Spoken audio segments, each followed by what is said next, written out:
ஏசாயா 34 அதிகாரம். ஜாதிகளே, கேட்கிறதற்கு கிட்டி வாருங்கள்.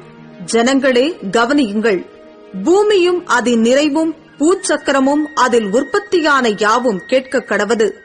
சகல ஜாதிகளின் மேலும் கர்த்தருடைய கடும் கோபமும் அவைகளுடைய சகல சேனைகளின் மேலும் அவருடைய உக்கிரமும் மூடுகிறது. அவர்களை சங்காரத்துக்கு நியமித்து கொலைக்கு ஒப்புக் கொடுக்கிறார். அவர்களிலே கொலை செய்யப்பட்டவர்கள் வெளியே எரியுண்டு கிடப்பார்கள். அவர்களுடைய பிரேதங்கள் நாற்றமெடுக்கும். அவர்களுடைய இரத்தத்தினாலே மலைகளும் கரைந்து போம். வானத்தின் சர்வ சேனையும் கரைந்து வானங்கள் புஸ்தகச் சுருளைப் போல் சுருட்டப்பட்டு அவைகளின் சர்வ சேனையும் திராட்சைச் செடியின் இலைகள் உதிர்கிறது போலவும் அத்திமரத்தின் காய்கள் உதிர்கிறது போலவும் உதிர்ந்து விழும். வானங்களில் என் பட்டயம் வெறி கொண்டது. இதோ, ஏதோமின் மேலும் நான் சங்காரத்துக்கு நியமித்த ஜனத்தின் மேலும் அது நியாயம் செய்ய இறங்கும். போஸ்ராவிலே கர்த்தருக்கு ஒரு யாகமும் ஏதோம் தேசத்திலே மகா சங்காரமும் உண்டு. கர்த்தருடைய பட்டயம் இரத்தத்தால் திருப்தியாகி நினத்தினால் பூரிக்கின்றது. ஆட்டுக்குட்டிகள் கடாக்களுடைய இரத்தத்தினாலும் ஆட்டுக்கடாக்களுடைய குண்டிக்காய்களின் கொழுப்பினாலும் திருப்தியாகும். அவைகளோடே காண்டா மிருகங்களும் ரிஷபங்களோடே காளைகளும் வந்து மடியும். அவர்கள் தேசம் இரத்த வெறி கொண்டு அவர்கள் மண் நினத்தினால் கொழுத்துப்போம். அது கர்த்தர் பழிவாங்கும் நாள். சீயோனுடைய வழக்கு நிமித்தம் பதிலளிக்கும் வருஷம். அதன் ஆறுகள் பிசினாகவும் அதன் மண் கந்தகமாகவும் மாறி அதன் நிலம் எரிகிற கீழாய்ப்போம். இரவும் பகலும் அது அவியாது. அதன் புகை என்றென்றைக்கும் எழும்பும்.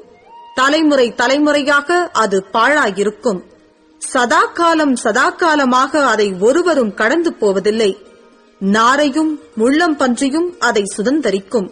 ஆந்தையும் காக்கையும் அதிலே குடியிருக்கும். அதின்மேல் வெட்டு வெளியின் நூலையும் வெறுமையின் தூக்கையும் பிடிப்பார். ராஜ்யபாரம் பண்ண அதன் மேன்மக்களை அழைத்தால் அங்கே அவர்களில் ஒருவரும் இரார்கள். அதன் பிரபுக்கள் அனைவரும் இல்லாமற் போவார்கள்.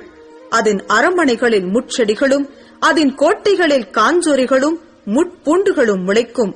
அது வலு சர்ப்பங்களின் தாபரமும் கோட்டான்களின் மாளிகையுமாயிருக்கும். அங்கே காட்டு மிருகங்களும் ஓரிகளும் ஒன்றையொன்று சந்தித்து காட்டாட்டை காட்டாடு கூப்பிடும். அங்கே சாக்குருவிகளும் தங்கி இளைப்பாறும் இடத்தை கண்டடையும். அங்கே வல்லூரும் கூடு கட்டி முட்டையிட்டு குஞ்சு பொரித்து அவைகளை தன் நிழலிலே கூட்டிக் கொள்ளும். அங்கே கூலிகளும் ஜோடு ஜோடாகச் சேரும். கர்த்தருடைய புஸ்தகத்திலே தேடி வாசியுங்கள். இவைகளில் ஒன்றும் குறையாது, இவைகளில் ஒன்றும் ஜோடில்லாதிராது. அவருடைய வாய் இதைச் சொல்லிற்று. அவருடைய ஆவி அவைகளைச் சேர்க்கும். அவரே அவைகளுக்குச் சீட்டு போட்டார். அவருடைய கையே அதை அவைகளுக்கு அளவு நூலால் பகிர்ந்து கொடுத்தது. அவைகள் என்றைக்கும் அதை சுதந்தரித்து தலைமுறை தலைமுறையாக அதிலே சஞ்சரிக்கும்.